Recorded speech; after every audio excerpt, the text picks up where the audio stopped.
байцгаана уу? Би Солонгос дахь Монгол сургуулийн 6 дугаар ангид суралцдаг намайг Гонжорж авъя ариун сүрэн гэдэг. Би та бүхэндээ Монгол орон нүүжлэлтийн соёлын тухай монгол солонгос хэлээр танилцуулахад бэлэн боллоо. Ахуй соёл ба морин хорийн хөгжим. Тэнгэрийн хаянд газар тулсан эцэс төгсөлтгийн өргөн уудан тал тунтагт бүхий Монгол орон ард түмэн хөхрөх тал цайвалцах гэр хэмээх суудсанд амьдардаг хонь ямаа морь өхөр тэмээ маллалж шинэхэн өвс даган нүүдлэн амьдардаг гин хөгжилтөн баярлах үедээ морин хур гэдэг хөгжмөр уянгад сайхан дугаа дууж хуурдаг.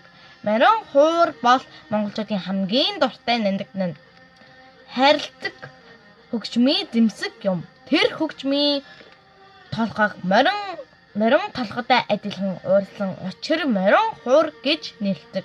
Морин хуурын тухай гунигтай түүхэн домог улирч ирсэн байдаг. 안녕하십니까. 저는 대한몽골 6학년인 다니는 아령수랭이라고 합니다. 지금부터 여러분들에게 몽골의 유목민족, 생활문화 또는 몽골에 대표하는 전통 악기 중에 하나인 마두금에 대해 소개를 해드리겠습니다. 하늘과 땅이 맞닿아 지평선을 이루고 끝이 없을 만큼 넓고 넓은 초원에 달아 몽골입니다. 사람들은 푸른 초원 위에 게르라는 흰색 천막을 짓고 삽니다. 양과 염소, 말과 소, 그리고 낙타를 기르며 풀을 찾아 여기저기로 옮겨 다닌답니다. 즐거운 일이 있으면 마두금이라는 악기를 켜며 아름다운 노래를 부릅니다.